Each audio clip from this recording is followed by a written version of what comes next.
Let's do it.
What's going on, people?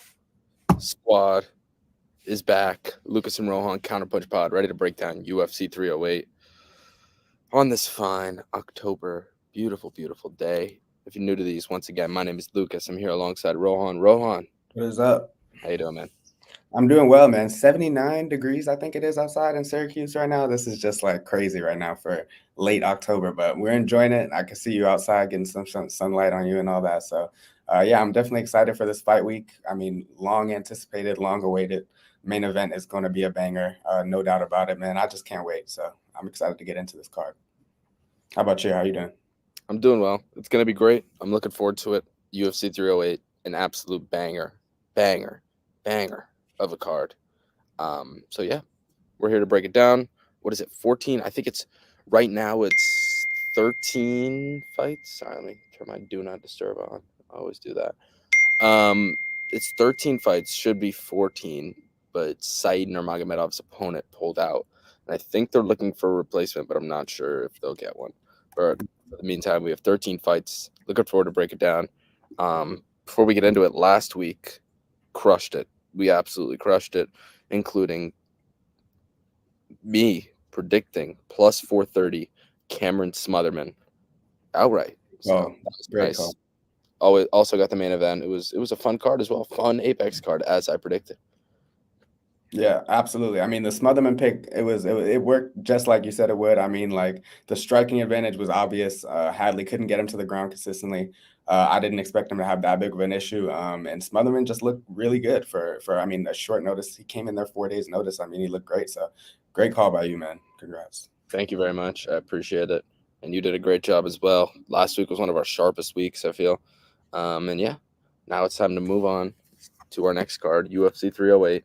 And I don't see why we don't get right into it here, as I'm going to pull up Topology, get through these ads beforehand before I get it on the screen. And yeah, let's break down these motherfucking fights. Here we go. UFC 308, Topuria versus Holloway. Let's get into it. First fight on the card, Bruno Silva taking on Ismail Nardiev. Bruno Silva, he's confusing. He's very, very confusing. One day he's ass, one day he's good. Fights Alex Ferrera, puts up a great account for himself, but, takes a load of damage. Doesn't get knocked out, and then comes in his next fight against Gerald Mearshart, gets dropped and finished somehow. Then he bounces back against Brad Tavares and knocks him out. Great win. And then ever since, he's been on a 3-fight losing streak of just getting shit on. This is a step down. Nardiev is a step down from Brendan Allen. You see him take a step down in every one of these fights here. He went from Brendan Allen, who's very good, to Shar Magomedov, who's on his way up, to Chris Weidman, who's kind of washed. He lost all 3 fights. Now he's taking on Ismail Nardiev, who used to be in the UFC. He last fought in 2020 against Sean Brady. February 2020, lost that fight, got cut. And he's lost 2 out of his last 3. But the UFC, for some reason, signed him, and he's back. With that being said, I feel like it doesn't take a lot to beat Bruno Silva nowadays. I feel like he's taken a lot of damage, and I just feel like he's not the same fighter he used to be when he was scoring brutal knockouts. He's 35 now. He looked like shit in that Chris Weidman fight, regardless if he got finished by eye pokes. I'm going to pick Nardiev. I just think he has the grappling upside. I don't think Nardiev is that good at all, but I feel like the reason people are on Silva here is because they think Silva's going to knock him out in the first round, and that Nardiev doesn't have the best durability.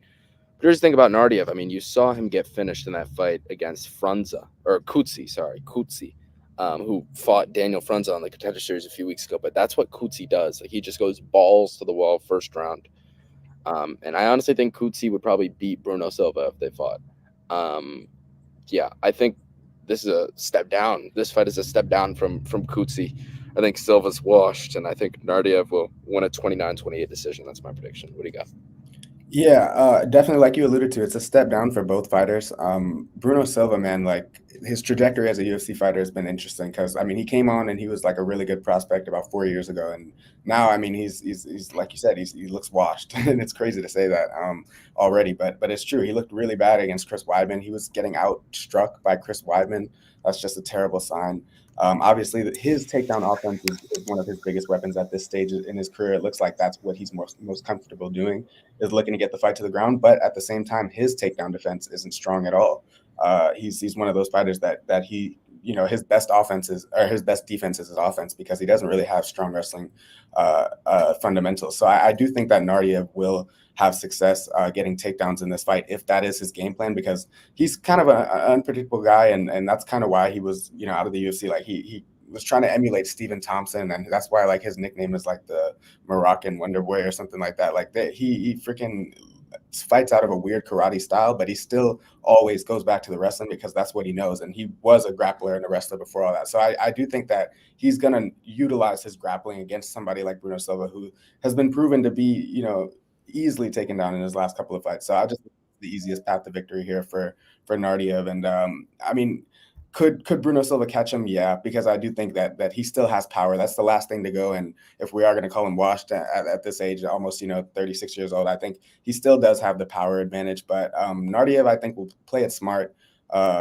Being that this is his second go around in the UFC, he's trying to prove himself again. It's a favorable matchup, I think. So yeah, I'm going to pick him to win a close decision as well. I just think he'll do more with the takedowns, with the wrestling, and Bruno Silva his defense is not good at this stage in his career. Striking defense or grappling defense, he just leaves a lot of openings. So yeah. Yeah, I couldn't agree more. I think that's perfectly said. New podcast location. I've done it a few times outside, like once or twice. It's such a beautiful day on such an odd day for it to be beautiful. Like it's 80 degrees in October. Like Really? what's that about? I'm wearing a fucking Michael Jordan jersey right now, the greatest basketball player of all time. But yeah, it's a beautiful day. But glad you noticed. Also, we usually do this at like midnight, but we had to change it up. UFC 308, big fight week. Yeah, so we're outside. We're outdoors. We're soaking in the sun. Why do you not have Super Chat on? We're not there yet. We got to get some more either views or subs. I don't know. Actually, let me check. That reminds me, because we need to like hit a certain, earn supers.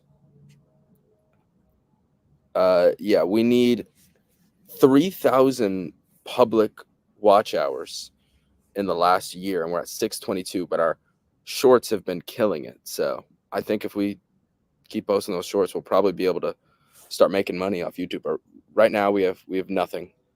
We have nothing. No Super Chat going, but soon come. Oh my God, our moderator is back. Theo Canning, welcome back. We've been going live at midnight, and Theo is overseas in Francais. So he hasn't been able to join, but we're glad to have our moderator back, always shutting down the bad boys in the chat. Shout out to Theo. Yes, Jordan, yeah, we're not getting into this. This is a better time for you to do this. Yeah, I agree. It is. But, we're usually only free at night. But we're changing it up today. Outside, UFC 308. Big fight card. That means we do it during the day. All right, let's move on. Next fight on the card. This is a war, but it's pretty low level. We got Ibo Aslan versus Rafael Gerekira.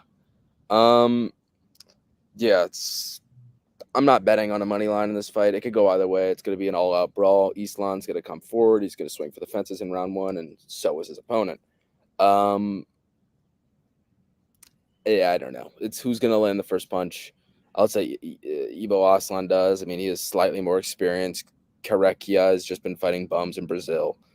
They're both brawlers. there's not much to this fight. Someone's getting knocked out in round one, in my opinion. I'll pick Aslan. No confidence. What do you got? I'm picking Aslan again, and it's because of what you just said. Rafael, I mean, he's fought absolute cans on the regional scene, and not to say that Ebo hasn't, because he got to the UFC basically the exact same way. But recently, we have seen him, emulate or use the same style that he's done on the regional scene in the octagon, and have success with his, forward pressure heavy style. And I just think that he is the more aggressive guy between these guys. I mean, like I think damn near all of his wins have come in the first two rounds. So I mean, like this guy is really looking to take your head off from the start. And Capoeira is a little more passive. Like he does obviously have power of his own, 8 wins by knockout, but I just think Aslan's a little more aggressive. And if somebody's getting finished in this fight, I would pick Capoeira over Aslan to get finished. So I'll take Aslan. Yeah, I don't really have anything else to say. Not a fight I'll be betting on, but a fight that I'll enjoy as a fan. Let's move on. Next fight on the card, Renat Fakhretdinov versus Carlos Leal. Rohan, this was going to be my big underdog pick of the week, Carlos Leal. When the line first opened, I think he opened at plus 400, plus 500, and now he's come down massively. I feel like he's plus 200 now. Still a big dog, and I'm still going to pick him. I'm still going to go Carlos Leal, and the reason I'm doing that is sometimes I just feel confident with these debuting fighters like Cameron Smotherman last week, plus 430. I took him because I had bet on him previously in other organizations. I've bet on Carlos Leal multiple times in the PFL. I bet on Carlos Leal's fight where did he fight? LFA against Manuel Mena. I bet on him round 1 knockout or under 1.5 or some shit like that. And it hit. This guy's a fucking tank. He's a tank. He doesn't have bad cardio. He's got good takedown defense. And the thing is, this isn't more of a play on Leal. It's more of a fade on Renat. I mean, Renat, he's made me a lot of money. Don't get me wrong, but I think the time's now to fade Renat Fakhretdinov. He's just not looked amazing in his last 2 fights. Like that draw against Oleski, I thought he could have lost. That fight against Dalby, I thought he lost by damage. The guy he gasses out big time after the first round and a half. And Leal's got good takedown defense. He's a beast. He's going to not stop coming forward. And I feel like this is going to be a damage first control decision, probably. I feel like all the finishing upsides on the Leal side. I feel like he can get a knockout here. I'm going to pick the dog, Carlos Leal. I think this is my underdog of the week as of right now. Give me Leal to get it done. What do you got? It's tough, man. And as you laid out, I mean, this is a pretty good time to fade Renat Fakhretdinov just based off of, I was not impressed with his performance over Nicholas Dalby. I thought he would look a lot better than that. Obviously, split decision could have gone either way. I don't know, man. Like he's obviously he's won damn near every fight in the UFC. Has good wins over Brian Battle. Like that was one that I thought he looked good in. But stylistically speaking, Renat is he's bread and butter with his style. He swings really big looping shots and he comes forward looking to force a clinch. Sometimes take the fight down if he feels like he has a strong advantage, but will he have a strong wrestling advantage or control advantage in this fight? I don't know over Carlos Leal, who, like you described, I wasn't as familiar with him because I'm not as avid of a watcher of the PFL. But after looking at the tape, the guy is like you said, he's a tank, and he actually has fought decent competition in the PFL. Like he's gone to split decision with Sadi Busai, who I think is pretty. That's a good feather in his cap there. He's experienced. He's been around the block. I think this is going to be a really close fight. I just because of the styles, like I don't see this fight hitting the ground much at all. I think both guys are going to neutralize the grappling. To be honest, I think Renat, if he tries to assert himself in the wrestling, I think he's going to have a tough time. I think Leal can try, but Renat's not the easiest to get down. So it's going to be a striking match, I think. And if that is the case, it's going to be a war of attrition. It's going to be who can last the other, and just a back and forth war. Renat has proven the ability to do that, obviously, but like you said, he just hasn't looked the greatest. And just based off my unfamiliarity with Leal against these type of fighters, like I think this is the first time he's going to face somebody that's very, very, very similar to him and his style. I do think it favors him. The short notice is why the money or why the line is what it is. So I don't know. I think I'm gonna ride with you this week. You called it last week with Smotherman and on his debut. I think Leal can kind of copy a similar recipe. Like Smotherman didn't really have to really hit the ground with Hadley much at all. It was on the feet, and I think that could be similar to how this fight plays out. And if it does, Leal's got a good shot. So yeah, the plus money is there to take. So I like it. Yo, you're muted. You're muted. Sorry, I was chewing on ice. I didn't want to sound like a dumbass. Yeah, I think Renat's going to sell out for the wrestling. I don't think Leal's not going to shoot takedowns. I think Renat's going to sell out for the wrestling. I feel like if he strikes with Leal, it's going to be a problem for him. And yeah, I think he's going to sell out. I think he'll probably win the first round and a half. And then I think he's going to start to slow down. And I think the damage will go to Leal. So yeah, we're going to go with the dog, Carlos Leal. Looked great in that LFA fight, although it was against the can. Stuff some takedowns. Yeah, I think he gets it done. The upset. Let's move on. Next fight on the card, Farid Basharat versus Victor Kugo. Yeah, this is a really good fight. Two guys that I think could be really good. But I just think Farid Basharat's special. I mean, I've bet on him in almost every single one of his fights, and he's made me money almost every single time. I had a sharp pick in his last fight against Lapalus. Picked Basharat by decision. Bet on it, knowing that Lapalus is so fucking durable. That bet hit. Bet on him to beat Clayton. That hit. Bet on him to. Did I bet on him? People actually, I don't remember actually. But yeah, bet on him in his Contender Series fight against Bagoso. Yeah, this guy is just so good. The way he mixes in the wrestling with the strikes. The striking isn't amazing. It's just the way he mixes it up is incredible, and then he's just so skilled on the ground. I love Basharat. I think he's not gonna really start having tough fights until he's fighting ranked bantamweights. I think this guy's special. I think he's much better than his brother Javid. There's a fucking bee on me. Get the fuck out of here. And I think Victor Hugo's also really good. Like, he impressed me in his Contender Series fight, getting that submission.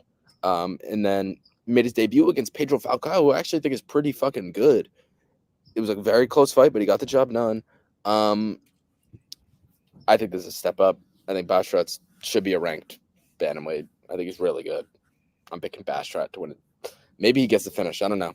I'm just gonna pick Basharat outright. There's a reason he's minus 500. I think he gets it done. Nothing bold here. Yeah, I gotta agree again. I just think, like you said, he's definitely the better of the two between he and his brother. But I mean, he's so smart in there, and he doesn't take a lot of risks. Like, he doesn't have the best striking. Like, he's not gonna wow you with his combinations or anything like that. But like you said, the timing of when he's able to just mix in the wrestling and take his opponents down in the center of the octagon. He's not one that is trying to drive his opponents to the fence and use the fence as leverage to get his guy to the ground. No, he is going to lure you in with his strikings, and then he's going to get you to the mat in the center of the octagon where you have limited options in getting up. So I think that's his path to victory here against Victor Hugo. And the thing about it is, Hugo, like you said, he's not a bad fighter at all. What I like about him is his explosiveness. This guy, I mean, he hits really hard. He puts a lot into his shots when he throws. I mean, he's really looking to take his opponent's head off. And I just think the decision making, the IQ here is on the side of Basharat. That's why he does have such a bright future in this division. This is the deepest division in the sport, and for him to be on a 5-fight win, I mean, he's undefeated, and he's making his way into the top 15 for sure. So I think this will definitely cement that a dominant performance here. But yeah, just so many more paths to victory, for Basharat here against Hugo. I think he can definitely time some takedowns, making Hugo miss on some of those slips when he throws those big overhands and big looping shots that Hugo loves to throw. I think Farid can slip right under one of those, get him to the ground, control for minutes at a time, and that's how he's going to win this fight. Can he sub him? I think that's the path to victory if he does win it inside the distance, but I think that's on the table. But I'm going to side with Farid as well. I just think he's too good for Hugo at this point. Yeah, I agree. Very high level fight though for non-ranked fighters. True. But yeah, bantamweight's got some guys, man. Even in the back of the division, it is really stacked. Yeah, Basharat came through big time for me, so we'll rock with him here. Let's move on. Next fight on the card, we've got, oh my god, oh boy, our boy's back. Kennedy Nzukwu taking on the Beast Boy, Chris Barnett. If you guys don't know, Barnett was supposed to take on Junior Tafa 2 weeks ago. pulled out of the fight because of the hurricane. Apparently, he got like stuck in Florida or some shit, and now he's back against Kennedy and Nzechukwu. I think this is probably a worse fight for him than Junior Tafa. I mean, Junior Tafa's not that good, and I still think Tafa would have shit on Barnett. It's just Barnett's just so small, dude. It's just a problem. Like he has a 8-inch reach disadvantage, an 8-inch height disadvantage. I just don't see how he beats Kennedy. Kennedy, I don't think is that good. I used to think Kennedy was all right, but that fight against Ovens, oh my god, I don't know whether it was Ovens the steroids took over or Kennedy was just ass and off that night, but it was confusing. It was a confusing performance from Kennedy. But regardless, this is a massive step down. He's taking on one of the worst fighters on the roster, and Chris Barnett. As much as we love him, we got to just be honest. And yeah, he's just gonna 1-2 his way, probably to a finish. I think he finishes Chris Barnett. Simple. Yeah. Look, it's really hard to envision how Chris Barnett wins this fight just because of the physical advantages that Kennedy possesses. Like, will be the first to agree with you and just say that Kennedy is not good. You know, he's not a good fighter. He doesn't really have a future in this division as any contender or anything like that. Even the win over Olberg, which is probably his best win to date. I mean, he was a statue for like a round and a half in that fight, just absorbing shots until Olberg got tired, and that's when he finally let go. And he's just a low volume guy in general. So I think like it's so hard to see Chris Barnett overcoming the size disadvantage here because I mean I think it's gonna look more extreme than it looks on paper. I mean, Kennedy and Nzechukwu, he's huge for the division, and Chris Barnett is tiny for the division, and it's gonna feel like that when they enter the octagon. I just don't know like how Chris Barnett scored. Like, what's he gonna try to do? Take him down? I don't know. If this is a pure striking match, how is he gonna reach Kennedy consistently enough to score the damage that he needs to? I just don't see how he wins this. I think Kennedy probably does enough and scores probably like a second or third round finish. I think. Yeah, I agree. Yeah, couldn't agree more. Shout out to Barnett though. He's the GOAT. He is the guy. I'm praying he wins, man, because I want another legendary post-fight speech where he's just pouring his heart out, thanking the fans, and that would just be This one's for y'all. That would make my night, but very unlikely in this spot, man. Like you said, I thought there was upset potential versus Tafa because they're similar stature, but Nzechukwu is too big. I don't know. What did you just say? I mean, he's not as fucking tall as Kennedy and Nzechukwu. I thought there was a little more of a. Bro, what are you fucking talking about? Junior Top is like 6'3", 6'4". He's not, bro. He's not fucking. Do you know how big Kennedy and Nzechukwu looks in the octagon? He's not that tall, bro. Like somehow the UFC is the worst at documenting height as well. I guarantee you, Tafa is not nearly as tall as Kennedy if they were to stand next to each other. He's 6'3". That's not the 6'5" and probably a half that Kennedy is. Like very similar. But hold on, what? Why does he's 6'3" with a 72-inch reach? What the fuck? Exactly. I don't even know. That's crazy. Barnett has a 3-inch reach advantage on somebody that's 6 inches taller. That's what I'm saying. He would have had more of a chance. That's all. Oh yeah, probably. I don't know. I mean, Tafa's more of a. Nzechukwu's moving up here to heavyweight, so he is. Really but he's still gonna be so tall. Like you don't see these heavyweights that. I don't know. We'll see. Maybe Barnett shocks the world again. I would not. I would love that. I would love it, but I just don't see it. That would be something. Yeah. All right. Let's move on. Next fight on the card: Abus Magomedov taking on Bruno Ferrera. Abus is a very confusing fighter. Made his debut against Dustin Stoltzfus. Absolutely brutal knockout. Comes back, gets super fraud checked by Sean Strickland. Loses to Barrio. Obviously, no shame in those losses, right? Comes back, beats Warley Alves, beats him by decision. And now he's taking another slight step up here to Bruno Ferrera. I don't think it's bad. I mean, he got knocked out by Ruzabov. That wasn't the best look, but he knocked out Rodriguez. He knocked out Phil Hawes. He knocked out Stoltzfus. He's just like a ball of power.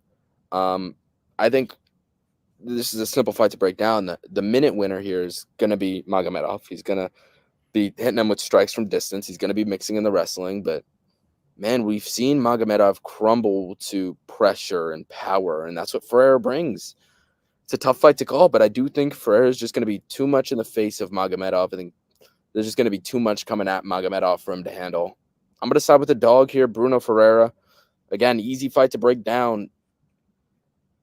Would I be surprised if Magomedov survives? Not really, but I just feel like Ferrera is too much of an athletic freak. I feel like he'll stuff some takedowns, and I think he's just going to put the pressure on, throw his power punches, and eventually find a second or third round knockout. That's my prediction here. I mean, it's tough to go against that just based on, like you said, Abus is so confusing, man. Like the Worley Alves, he should have finished Worley Alves. I mean, Worley Alves is tough to finish, don't get me wrong, but I mean, I thought there was such a big skill discrepancy there, and he just didn't look all the best, you know. And in the Strickland fight, it was a bad loss. Like it wasn't just like, okay, he lost to Sean Strickland, he got fraud checked.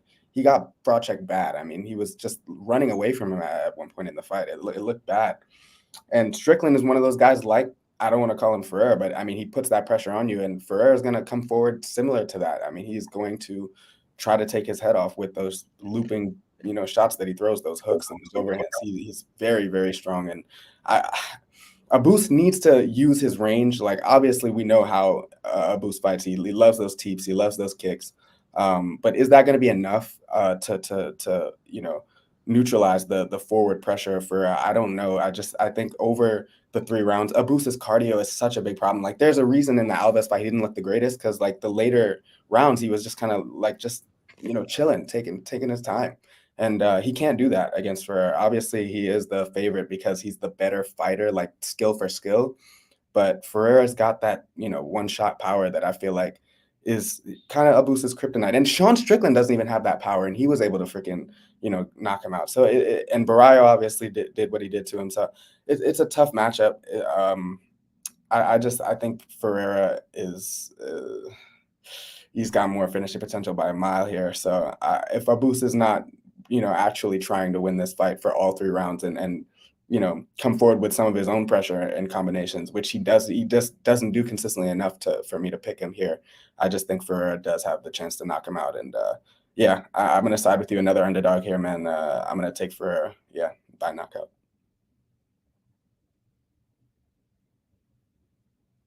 You're muted again, brother.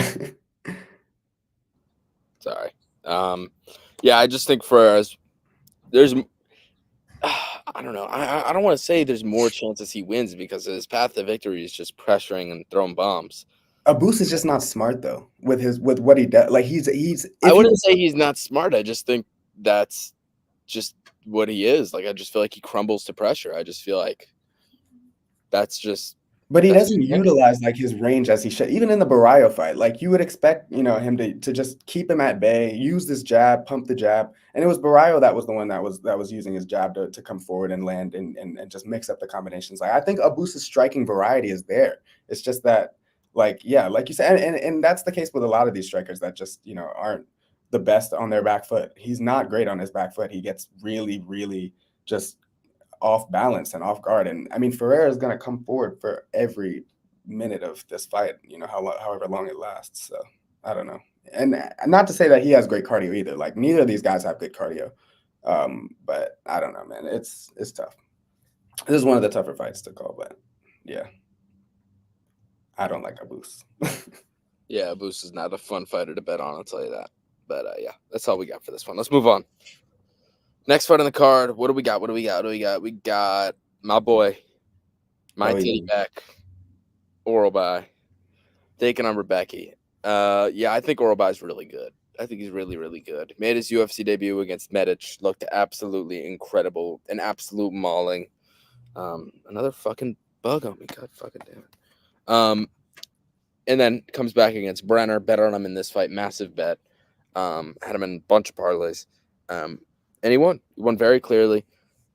You could see him somewhat slow down, but I feel like that's just a thing with fighters in Brazil. Like you saw the same thing with Renat, fought Radino. Like these guys they slow down massively with the wrestling heavy game. I don't know if it's like something going on in Brazil, if there's like certain rules that you can't do after weigh-ins. Like I think in Abu Dhabi you can use IVs to after you weigh in. That's why we see so many of these like Russian and, you know, fighters from that area just fight so much better in Abu Dhabi and whatnot. I feel like we see much better performance. Even though Oralbai absolutely demolished Brenner, I feel like he may look even better against Rebeck. Rebecca's still really good. Like I know he lost to Diego Ferreira, but I mean, brutal win against Roberts, brutal win against fucking Radskabov. All right, win against Fury. He kind of slowed down there. I think it's going to be a car crash for the first round and a half of wrestling. I don't think anybody's going to get finished unless it's oral by late. But yeah, I think this fight's going to be close at first, but I feel like as the fight goes on, oral by's pressure is just going to be way too much for Rebeck to handle. Again, first round and a half I think is competitive, but as the fight goes on, I just think oral by looks like more and more the favorite. I think it's a good matchup for him. Rebeck slows down. Oral by's the grinder. I think he gets it done. What do you got? Yeah, I like Orobai in the spot. Rebecca's good. Like you said, he's a really compact guy. I mean, he's like a ball of power as well in his own way. He throws his kicks and combinations with 100% power, looking to take your head off. But he can mix in the wrestling as well. He's a pretty versatile fighter. I love the guys on the Polish scene, to be honest. They all kind of have a well-rounded style, well-rounded game to them, and he's one of those guys as well. So, does he have potential to win this fight? Sure, but Orobai is like you said, he's a grinder, man. That's the perfect way to describe him. Like, he doesn't stop, man. He knows what he's good at. He loves the clinch game. He loves those short hooks inside, and he's just so good at mixing up the wrestling as well to just put that pressure on his opponents. And Rebecca, I mean, he both like Orobai did slow down a little bit in his last fight, but Rebecca slows down, I think, consistently in his fights. Like, even in his wins, like the third round is not always just the best look for Rebeck. Like he does take his foot off the gas a little bit and just he gets a little fatigued. It's pretty clear to see. And I think that's, like you said, you broke it down perfectly. Like the later rounds is where Orobai is going to do the best work, because that's where he just starts to shine. He's going to get takedowns, I think. I think he's gonna look cleaner on the feet as well. I just think he is the cleaner fighter between the two. He does better at finding the target, finding the chin of his opponent. So I do think Rebecca's gonna have his chances to hurt Orobai, but I mean, look at the guy. I mean, he doesn't get hurt often, and I think this is gonna be a really close fight for the first couple rounds. But yeah, like you said, I do think Orobai is better overall. I mean, he's a big favorite for a reason here. He's just got more paths to victory between the two, and yeah, Rebecca's not. I don't want to call him like he's not one dimensional, but it's just like his paths to victory are very slim if he's facing somebody that can match him skill for skill and maybe even exceed him here. So I think Orobai definitely is the smarter pick here by decision. I'll take him by decision. Yeah, I agree. Maybe a round 3 finish if he could start wearing him down. But yeah, I agree. We're gonna go oral by. We got my boy ZZZZZ in the chat. What's going on, ZZZZ? Still waiting for the link. What do you mean by that? Classic counterpunching. No, I just saw. We're breaking out the fights, dude. My bad. And then the one and only Storm Strickland, the worst fantasy football player, is in the chat. What's going on, Storm? Please get better at fantasy football. Do the Lord a favor. All right, let's move on to the next fight on the card. We've got a good fight, feature prelim, Jeff Neal versus RDA. It's an interesting fight. It's an interesting fight to break down. Obviously, Jeff Neal's coming off 2 fights that were fun as fuck. I mean, sorry, 1 fight that was fun as fuck, and 1 fight that was insanely close and very, very shitty. Very close fight against Ian Gary. He lost that fight. It wasn't a split. It should have been a unanimous. Made an all right account for himself against a high-level kickboxer, but, everyone kind of expected him to lose to Gary there. And then faced off against Shavkat in an absolute war, but ended up getting submitted in round 3. Before that, had 2 all right wins, beat Ponzinibbio by split decision, and then knocked out Vicente Luque in a vicious, vicious, vicious win. So, yeah, I mean, obviously he's taken a slight step down here, going from Shavkat and Ian Gary to RDA. I don't know. I'm having a tough time calling. Like, I know Jeff Neal's a massive favorite. I don't like the line at all.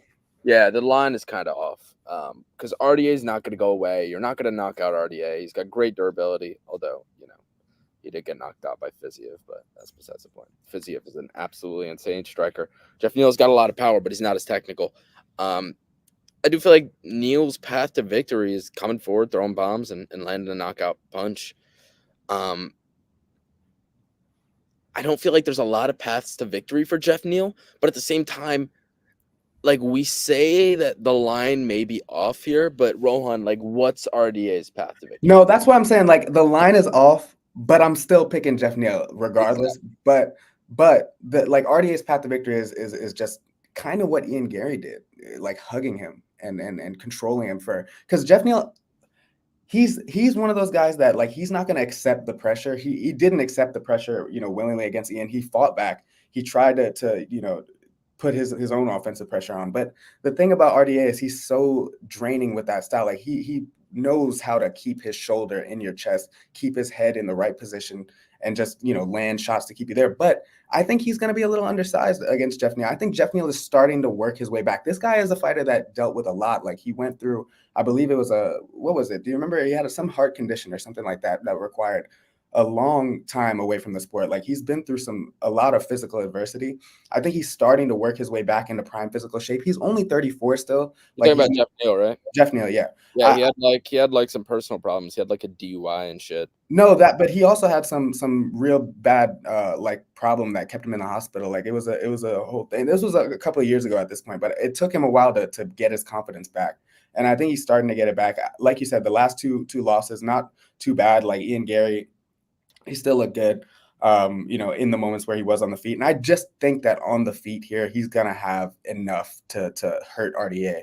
I think he's gonna hurt him, honestly. I think he finishes RDA, to be honest with you. I think in the clinch, in close range, Jeff Neal is gonna catch him with either an elbow or like a knee to the body or something to hurt RDA, and he's gonna put the pressure on and score a TKO, because this is going to be a close range fight, regardless of like these guys aren't going to be at range looking to pick each other apart from distance. No, these are two guys that love to do their work in close range. And I think that if RDA is not going to be able to get him down consistently, if they're going to be in the clinch a lot of the time, I think Jeff Neal has the power to be able to hurt this guy. That's why Gary was playing it so safe. Like on the feet, he didn't even want to really enter the pocket with Jeff Neal because he was a little scared of that power. That's why he's hands of stone. And I do think that we see a return, a big victory for Jeff Neal to get him back into the contender picture here against RDA, who's a great name. 40 years old is crazy at this point, but he does what he does. He still has that game plan that usually works, but I think Jeff Neal has what it takes to stop him. Yeah, simple as that. It's gonna be a close fight. It's just, again, all I really have to say is I just don't know how RDA wins. I just think there's limited paths to victory here. Simple as that. I think Neal, as you said, more in his athletic prime. I think he trots forward and gets the job done, probably by decision, because RDA is a tough guy to finish, but you never know. Neal holds a lot of power in those hands, so he could definitely knock him out. We got Theo, our moderator, saying Jeff Neal, second baseman for the Mets. The second baseman of the Mets. It's definitely not spelled the same because Jeff got – is it? No way. No way. Jeff Neal is not – this is what the AI says. Jeff Neal is not associated with the Mets, but he's a professional mixed martial artist who competes in the Ultimate Fighting Championship. Yeah, no, I think you're talking about Jeff McNeil. McNeil. Jeff McNeil. Gotcha. Yeah, there we go. All right, main card time. Let's move on. We've got first fight on the main card. Shara. Oh my God, I hate him so much. Shara Magomedov taking on Armen Petrosian. This one-eyed fucking inbred freak beats random dudes up in public, taking on the stud Armen Petrosian. Yeah, this is a really good fight though. Like on the feet, it's gonna be a fun kickboxing war. It's gonna be a sick fight. Back and forth, a lot of kicks. I feel like Petrosian will be more hand heavy here. Petrosian's got some good boxing combos, but also mix in the kicks. Shara Magomedov is very kick reliant, very low kick reliant, very body kick reliant. It's tough.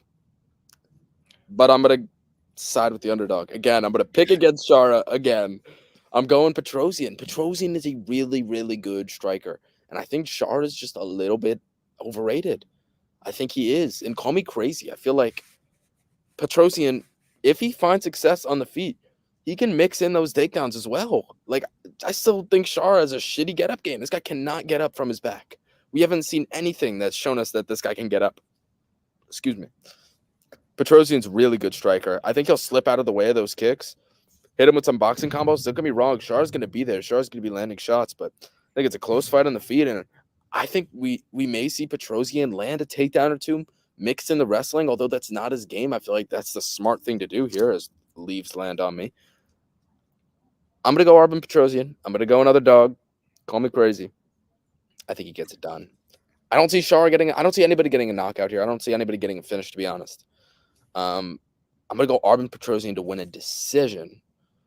That's my prediction. I'm curious what the fight to go is because, I don't – both guys very high-level kickboxers. I don't see – okay, yeah, so fight goes a distance minus 210, and the Petrosian by decision is plus 240, yeah. So odds makers agree. This fight probably does go. I'm going to take the dog, Petrosian. I think this guy's good. I know he lost in his last fight to Rodolfo Vieira, but that's Rodolfo Vieira, one of the best jiu-jitsu artists of all time in the UFC. Is a literally opposite style in this fight against Chara. Yeah, I'm gonna go Petrosian. Who do you got? I don't know, man.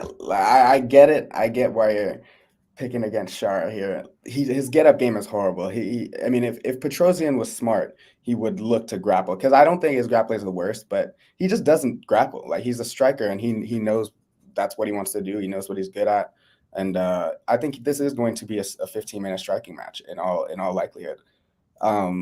And I just have a tough time picking against Chara in that setting. Like, I just don't think he's gonna have to deal with any sort of takedown pressure like Bruno Silva was trying to put on him, or Tricoli even for that little second was trying. Tricoli. But you see the thing that came out with Tricoli about how he assaulted Mackenzie Dern's ex-husband? Yeah, that was like shortly after that fight too. That's crazy. Oh my god, The UFC doesn't be letting anybody in, and I guess you could say the same about Chara, because I mean, we've done a deep dive into his history, but this guy is fucking insane too.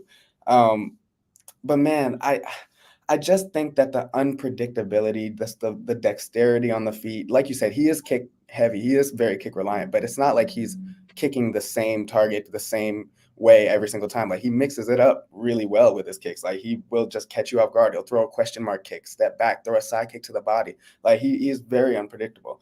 And I just think that it's gonna look like in the judges' eyes, if he's not under fire, which I don't think Petrosian is going to.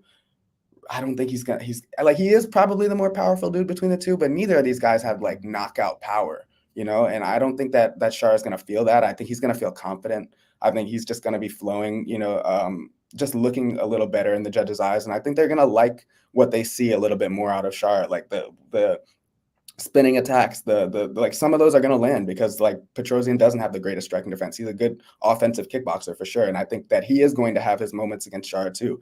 But I just think Chara will have more moments, more impactful moments. And I think like those jumping knees, like just stuff that can catch you off guard is where it's going to come down to. And like you said, like I said in the beginning, like you said, Armen should wrestle. He should look to wrestle if he's having success on the feet. I just don't think he will. And I think Chara is going to feel comfortable, and I'm going to pick him. Yeah, I guess. I mean, I'm not calling you crazy. There's a reason he's a favorite. I think it's going to be a very fun fight, though. Striking war. Yeah. I'm just going to side with the dog. Give me Petrosian. I think he gets it done. Let's move on. Next fight on the card. An interesting fight. Magomedov Ankalaev taking on Aleksandar Rakic. As you made in a video on Instagram earlier, the winner of this fight probably gets Ferrera. I don't know if Rakic would if he wins. Ankalaev definitely gets Ferrera if he wins. First of all, let me say that this line is absolutely outrageous. Like minus 400 Ankalaev against Rakic, who's very, very good, is just insane. I mean, you look at the career of Rakic, right? He's a good fighter. He's a good fighter. The thing is, right, he blew his leg out against Blachowicz. That was a very close fight. And then he lost to Jiri. He was having great success in round one and then just gassed out because the guy had staph infection. I mean, you can't blame him for that. If this guy comes into this fight fully healthy, this could be a very, very close fight that goes a distance.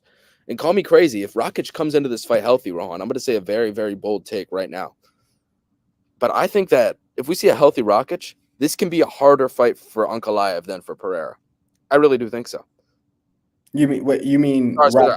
I think Rakic is a harder fight for Ankalaev than Ferrera. Gotcha. Than Ferrera is. I really do. I think Rakic is good everywhere. I think, his wrestling is incredible. His kicks are incredible. Ankalaev is also good everywhere. I just think it's a very even fight. I don't think Ankalaev should be anything more than minus 200, minus 180, minus 200 here. I think Rakic is going to. I think this could be a close fight. This fight's going to go the distance. I think it's going to be very, very close. I think Rakic will win a round. I think this may be a split decision. I just feel like both guys are so good at mixing in the martial arts, and both guys are so well balanced. I don't know. I mean, I feel like Ankalaev may be able to sneak in a few takedowns, But Rakic is going to put up a good account for himself. I really do think so. I think he's going to look a lot better than he did in that Jiri fight. And I'm looking forward to this one. I'm looking forward to seeing if am I going crazy right now for thinking Rakic stands a chance? I don't know, Hon. What do you think? Look, man, I like Aleksandar Rakic a lot. I liked him before he got hurt. I thought he was going to beat Jan Blachowicz had he, not blew his knee out in that fight. He looked great. He was on his way to beating Yuri Prohaska, but that guy is fucking, I don't know. He was possessed that night and took every shot and came back and won. But Rakic did look good in that fight. However, I think the stylistic matchup between Rakic and Yuri and Rakic and Ankalaev, it's a lot different. I think that Yuri, he's just, I mean, hands low. He's there to be hit. And Rakic was taking advantage of that. Like, he was hitting him where he had the chance to. Ankalaev is not a risk taker. He's not somebody that's going to be in your face and give you a lot of opportunities to just land bombs in close. Like, this is going to be one of those fights where Ankalaev plays it safe, like he does. I mean, he did that against Jan Blachowicz. I thought he won that fight. Obviously, it was a draw, but I thought he won. And I think that in this spot against Rakic, I think Rakic is a little too erratic. I think Ankalaev, similar to the Basharat fight with Victor Hugo, I think there's going to be times where Rakic just explodes a little too hard, trying to get a big combination off, and Ankalaev times a takedown and holds him there for 2 minutes and wins that round just like that. So, like you said, I do think that Rakic, if it stays on the feet for a round, could win a round just based off of his experience on the feet. Like, he's a good striker. He mixes up his combinations well. And Ankalaev doesn't do a whole lot to really gain a significant edge on the feet. Like, he's not a big knockout artist, but I just think he's going to be smarter. I think he's going to play it safer. Over the course of 3 rounds, he'll do enough to win this fight. And I mean, he's been deserving of a title shot, and I think this is where he just cements it. Obviously, the line, like you said, the line is fucking crazy. Minus 410. Like, I just don't understand that at all. But I am going to pick him once again. I got to side with the big favorite. I just think he's a little too well-rounded and too smart for Rakic, who I think is going to fall into some traps of Ankalaev. So give me Ankalaev by decision. Yeah, don't get me wrong. I mean, I'm still going to pick Ankalaev. I mean, I just think this is a step up. This is a step up from Johnny Walker for sure. Yeah. Step up from Johnny Walker. But he finished Johnny Walker, and he made him look dumb, So, like, he did. I just think that he'll do something. And I think he won that fight against Blachowicz. He did. I think he won that fight. And then, Anthony Smith, Thiago Santos. I mean, outside of Blachowicz, I mean, this is some of the best competition he's ever faced in his UFC career. So I'm looking forward to see how Ankalaev fares. And honestly, if he could decisively beat Rakic, that'll just make me even more confident that he stands a real chance against Alex Pereira, because we know Alex Pereira struggles with takedowns. Yeah. We know that's a thing. So, yeah, I'll pick Ankalaev, but I do think this is going to be a very close fight. And I'm thinking about betting Rakic just because of that line. We got Banked Eric in the chat saying Ankalaev will win decisively, beat Pereira, and then save division for Pereira's boring jab fest. Look, I'm not Pereira's biggest fan. I mean, I love that he's active and whatnot, but the guy can't defend a takedown. But at the same time, what the fuck are you talking about? Pereira's very exciting. I mean, you give the guy a kickboxing fight, it's a war at all times. We got my boy Taz in the chat. Keep going. Let's go. Shout out to you, Taz. Insane glazing, bro, talking about keep going. What? Talking about my boy Taz. Taz is spitting, bro. Banked. I don't know what you're talking about, bro. All right, let's move on. Next fight on the card, Lerone Murphy versus Dan Ige. Yeah, this is another close fight, in my opinion. I don't understand how you can. Wow, Lerone Murphy's almost to minus 300 at this point. I mean, I just don't know what Lerone Murphy has done in his career to earn him a minus 250 tag against a guy in Dan Ige who's just been there for so long. I just don't know. I mean, he had that win against Barboza, looked very, very good, but at the same time, Edson Barboza is like fucking ancient at this point in his career. Beat Josh Culibao. That was a good win. It was a close fight, but it was a good win. Beat Gabriel Santos. I thought he lost that fight. Without a doubt in my mind, I thought he lost that fight. I don't know how you can score that fight for Lerone Murphy. I thought he clearly lost that fight. And then, had some all right wins back in the day. I don't know. I'm just not sold on Murphy yet. And Ige is a guy that's just not going to get knocked out. He's going to be there. He's going to be in your face. And I think Murphy may struggle. I think he may struggle here. I think Ige's not going to stop coming forward. Lerone, I think, is a very talented kickboxer, but I don't know. This is a big step up going from Edson to Ige. It sounds crazy, but this is a pretty big step up. Edson, as I said, is somewhat ancient at this stage in his career, very stiff. I'm gonna side with the dog. Give me Dan Ige. I just think it's a close fight. It's gonna go the distance, but I just feel like the pressure of Ige will get him the nod. I'm gonna say split decision victory for Dan Ige. That's my prediction. I don't really have much to say. It's a tough fight for me to predict. I'm curious to hear what you have to say. I'm gonna agree with you. I'm gonna agree with you, and the reason is because look, there's 4 undefeated fighters on this card. We might make a video about this later, right? Lerone Murphy, Hamzat Chimaev, Ilya, who we'll get into, and Shara Putin. I think he's the most likely to lose, man. I just think Lerone Murphy, this stylistic matchup is bad. It's bad. He looked good against Edson Barboza, but Edson looked terrible in that fight. And I mean, Dan Ige looked pretty decent on the feet against Diego Lopez on 4 hours' notice. Like, this guy is an animal. He's not going to get finished. He's never been finished. And Lerone Murphy is somebody that he's going to try to finish you with hard shots in close. Like, that's his thing. He looks to take your head off. Is he a good striker? Yes. Lerone Murphy is a technical guy. He's got the range advantage here. He's got, just the reach overall on Dan Ige, but Ige is going to come forward and be in his face, man. And I mean, will he look to wrestle? I don't know. I think he probably could try, but just even if he doesn't, on the feet, by itself, this is going to be a close fight because Ige is not somebody that succumbs to pressure. He's the one that's going to, be with his foot on the gas. I just think that Murphy's had a lot of questionable wins. Like you mentioned, he probably lost to Gabriel Santos. Like, that's not a great loss. Like, I just think that if he did lose it, I just think that Dan Ige is looking for a big win here. And this could be one of those fight of the nights. It could be one of those fights where both guys gets rocked. Dan 50K Ige for a reason. He's looking for that fight bonus. But in a close fight, like, the line is crazy, man. There's so many freaking crazy lines on this fight. This is going to be a close fight, no doubt about it, because Dan Ige is kind of allergic to anything but. Like, he's always in close fights.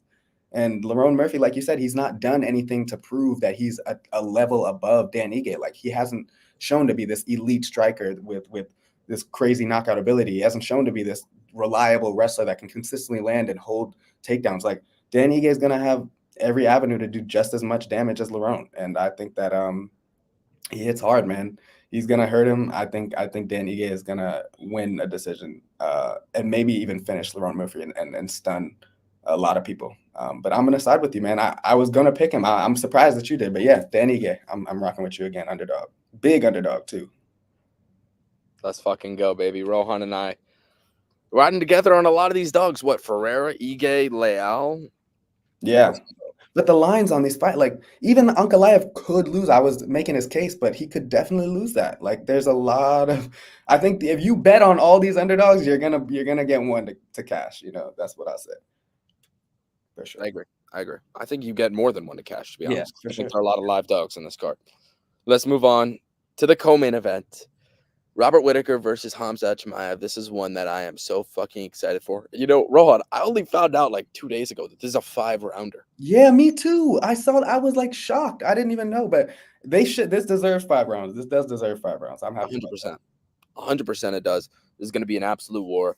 And the first time this fight was scheduled, I was supremely confident in Khamzat Chimaev. I mean, Robert Whitaker, that Dricus du Plessis fight, in my eyes, was just a bad look. The way he was just kind of just ragdolled and played with.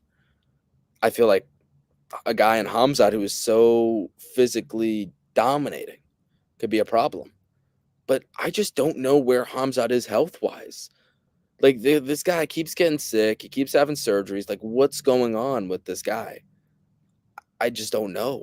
I don't know where his body is. I don't know how he's feeling going into this fight week. It just seems like every single time he starts a weight cut, he gets sick, and he hasn't pulled out yet. So hopefully everything's all right. But I don't know. I'm going to pick Khamzat. I'm going to pick him to get a round 1 submission. I feel like he's going to go balls to the wall in that round 1 like he always does. He's going to get Whitaker to the ground. I think he'll probably get a finish. The guy, again, is so physically imposing. I think this is a first-round finish, but if this fight gets out of round 1, it's going to be a problem. But I don't know. I think he does big-time damage to Whitaker early and probably finds a TKO finish. That's my prediction. Khamzat Chimaev, round 1. I think he's gonna do whatever he wants to him in round 1, and we'll see if Whitaker can survive. But I'm gonna say he can't. Give me Khamzat round 1 finish. Yeah, I mean, it's hard to say to pick any other outcome than Hamza absolutely dominating this fight, and I'm just gonna trust that he's gonna come in here full health. Obviously, it's been a tough road for him. He's got, I mean, the most fucking fight cancellations of anybody on the roster, it feels like, in the past couple of years. But this is just such a good stylistic matchup for him, I think. He looked so good taking down Kamaru Usman. He had a broken hand in that fight, and he took Kamaru Usman down 4 times and held him down.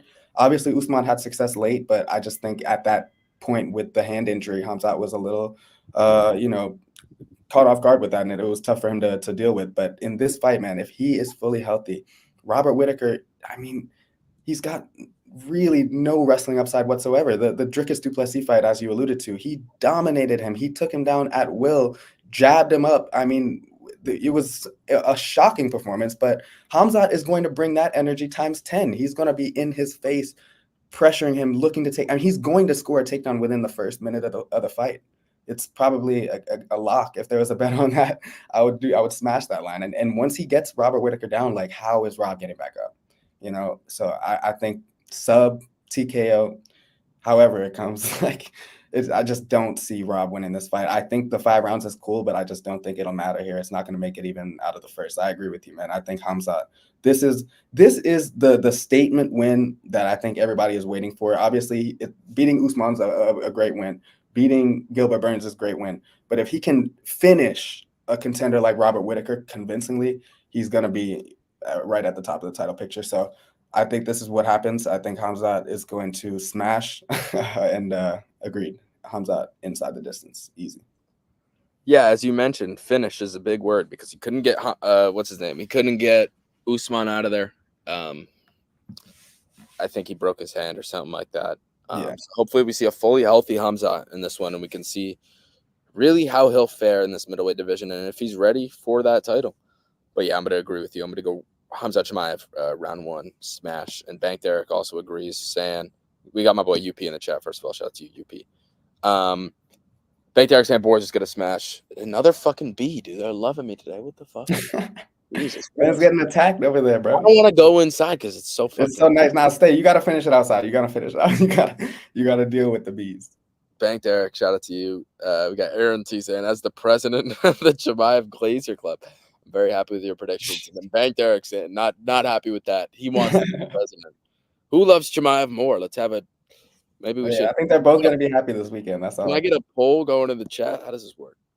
Can I open a poll and write who's between 2 people? Who's more of a Khamzat Glazer? Aaron, how do I do this shit? I don't know.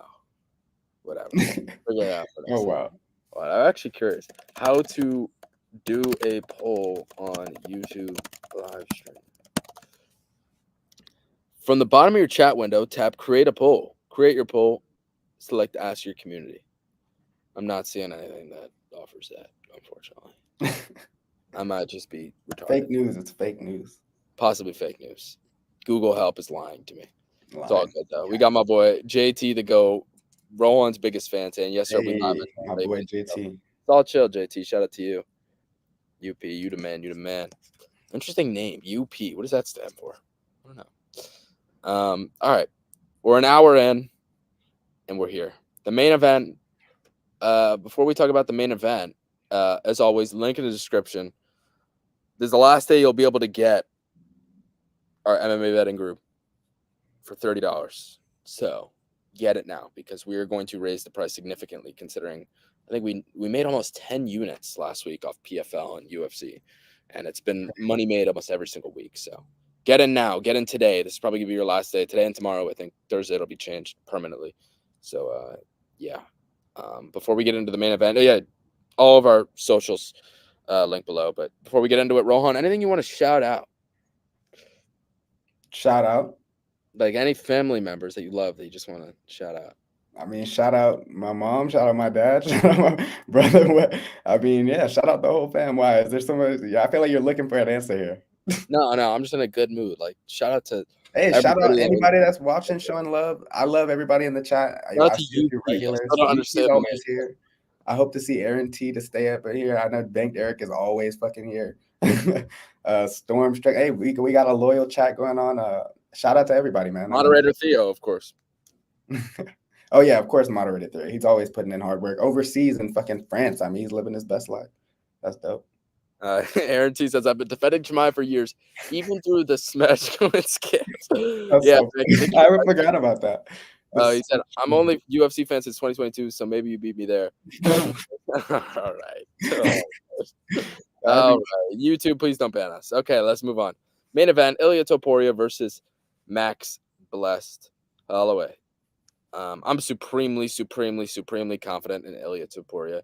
I think he finishes Max Holloway. And I said it in the video we dropped on Instagram, TikTok, and YouTube Shorts. Like, Max is 32 years old, but this guy's like 50 in fight years. He's been in the UFC for 10 years. He's had an insane amount of fights. He's been hit so many fucking times, and we're starting to see it slowly catch up with him. Yes, I know we saw him absolutely demolish Justin Gaethje, but he got dropped in that fight, and that fight was at 155. Now he's coming back down to 145, constantly fluctuating between weight classes is not a good thing, especially when you're fucking 40, 50 years old in fight years. This guy has been in the UFC for fucking ever, and it takes a toll on your body, even if you're 32 years old. He's facing off a guy in Ilia Topuria who's in his athletic prime. Yes, Holloway's taller. Yes, he's rangier. Yes, he'll be able to use his jab and his kicks and his straights to keep Ilia at range for some moments, but I just feel like Ilia's in his athletic prime. He's got a granite chin, great recovery. Even if he does get rocked, we saw the Jai Herbert fight. We've seen on the regional scene. I think he comes forward, throws bombs. He's got great boxing, super clean boxing. I think he catches Holloway with one of those hooks and either TKOs his way to a victory or maybe even clubs and subs him. I mean, Ilia is very, very dangerous on the mat. I am supremely confident that Ilia Topuria gets this one done. What do you got, Rahul?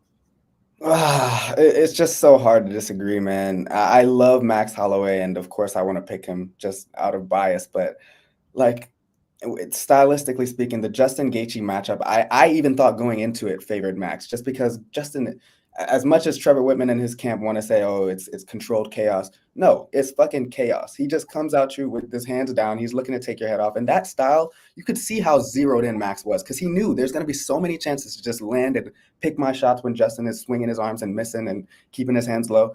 Ilia is as clean as it gets on the feet, man. Like, he doesn't take too many chances. He was dropped by Jai Herbert. That's the one stain on his UFC resume. But I mean, it was still a clean sequence by Herbert, and Max Holloway, I don't think has the knockout power at 145 pounds, nonetheless, to take out Ilia. Like, Ilia's never been finished, and I just don't see how Max wins this fight if it's going to be a standing fight. And even if who's going to take the fight to the ground? It's Ilia. Like, he even said, I think in an interview recently, like, look, I'm going to stand with this guy, but just know that if I wanted to at any point, I'll take the fight down and end it. Like, he's so confident in himself. It's hard not to be confident in him, to put it, simply. And I just think that, look, he backs up all the talk. Like, I just did not expect what he was going to do to Alex Volkanovski. I just did not expect that to do that to, the GOAT of the division. And now he's facing arguably the GOAT B of the division. And Max, like, he's on a rampage right now. And I just don't think the momentum is going to be slowed by Holloway. I love Holloway, man. That performance was historic in his last fight, but it's a different beast with Ilia, man. Like, he's so technical, so sharp. He mixes it up to the body. He's going to be the one putting the pressure, and Max is usually the one putting the pressure. We saw against Yair Rodriguez, Max had a tough time in that fight because Yair was not afraid. He was coming forward. He was putting pressure, and he landed a barrage of shots on Max. Max's face looked messed up at the end of that fight.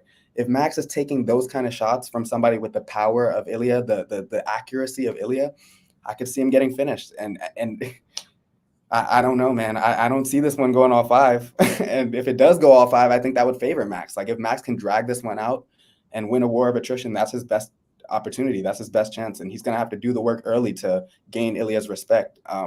But I don't think Ilia has any respect for him, man. I think he's going to come forward. And I do think that Max Holloway suffers the first loss by finish of his career, which is going to be unfortunate. But I just do think that that's where we are in the UFC. This is a changing of the guard. It's Ilia's time, and it's going to be a statement, I think, unfortunately, for him.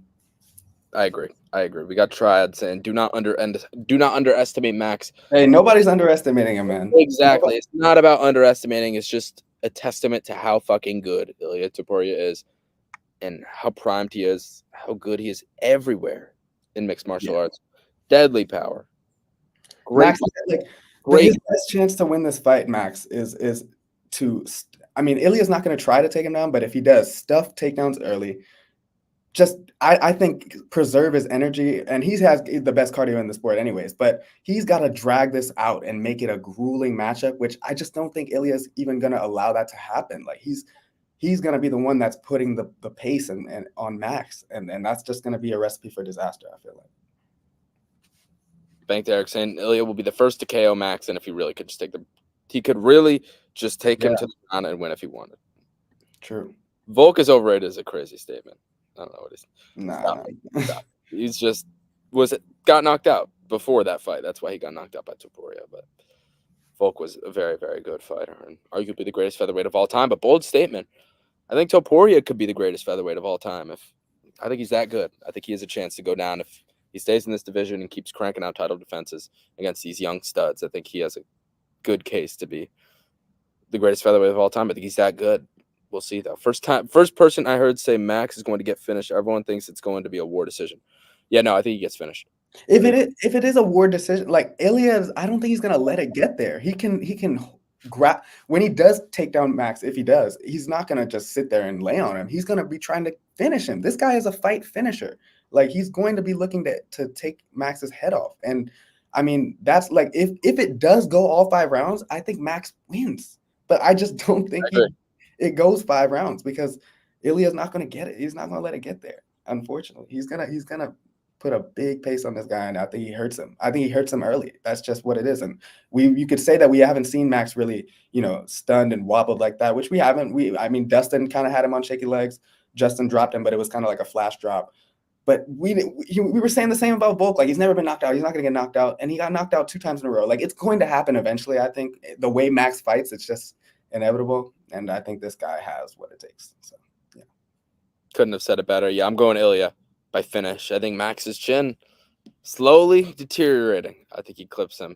I don't know if he gets flatlined, but I do think he gets finished. I don't know. We don't want to see this, man. I'm gonna be the first to say I'm rooting for Max in this matchup. I will be rooting for him, but I just don't see it. I just don't. Unfortunately. Ladies and gentlemen, that's all we got for you today. Rohan, any parting words for the people? This is gonna be a fun ass card. I cannot wait. We will definitely have some more content later this week. We'll do a parlay stream.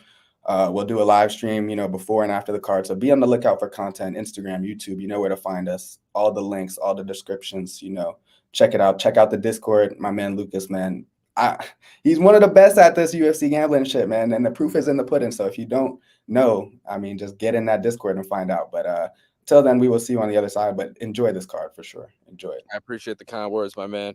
And yeah, couldn't have said it better. Everyone enjoy this card. But for now, it's been Lucas and Rohan as we play my little outro music that I always seem to forget. I love the outro music. I do too. Ladies and gentlemen, thank you for tuning in, and we'll see you Thursday or Friday for our parlay stream, which is even more fun. Yes, we can make some money together. So everybody, thank you very much. We'll see you soon. Bye. Peace.